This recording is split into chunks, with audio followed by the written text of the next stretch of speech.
ఈ లోక కళ్యాణం కొరకు వెళ్ళి వచ్చిందని. లోక కళ్యాణం కొరకంటే నేను ఉండాలి కదా. లోకానికి మీరు ఒక్కరే కాదు కదా స్వామి.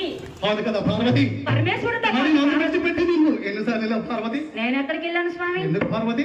అత్యవసర పరిస్థితులు స్వామి, అప్పుడు నీకు చెప్పే వెళ్ళాను స్వామి. ఇప్పుడు నాది అత్యవసర పరిస్థితి. నువ్వు నాకు చెప్పలేదు పరమేశ్వర.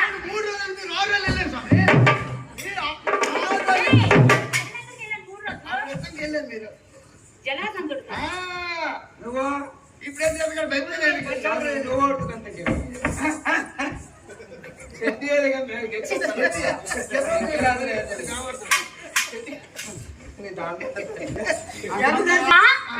వారు చూడమ్మా ఎలా నీకు మంచి మాట నీకు రావు.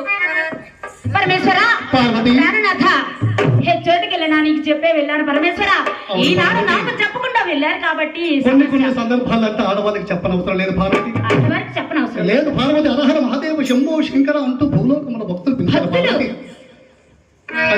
పార్వతి ఇంకొన్ని రకమైన పుష్పాలు తీసుకొచ్చిన పార్వతి. అవి ఏ పుష్పాలు స్వామి? చెప్పమందవాదేవి. అలాగనే చెప్పండి నాదా. ఆ మళ్ళీ పూల గండలు తెచ్చా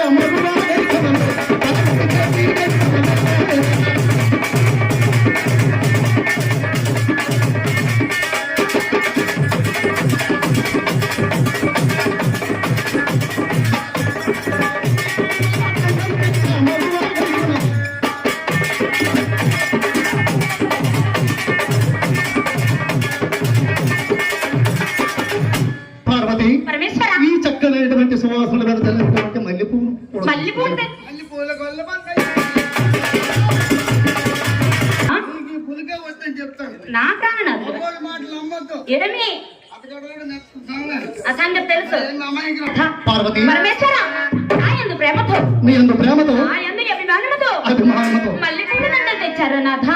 పార్వతి నన్ను నమ్మమందిరా. తీసుకొచ్చా నీ కంటి దగ్గర కదా పార్వతి చూపించాను. పరమేశ్వర ఎన్నడూ లేని ప్రేమ ఈ పార్వతిపై పరమేశ్వరుడికి ఎందుకు? పార్వతి నా కరుణా కటాక్షం నీకు ఎల్లవేళ ఎప్పుడు ఉంటది పార్వతి. ఎన్నడూ లేని బంతి పూలు మల్లె పూలు తెస్తే నమ్ముతానా స్వామి? మాటికి నమ్మజాలన పరమేశ్వర. పార్వతి అటులైనా ఈ పరమశివుడి పని ఇంకా సందేహం అదేది? అవును కదా స్వామి. అడుగు పార్వతి. నాథ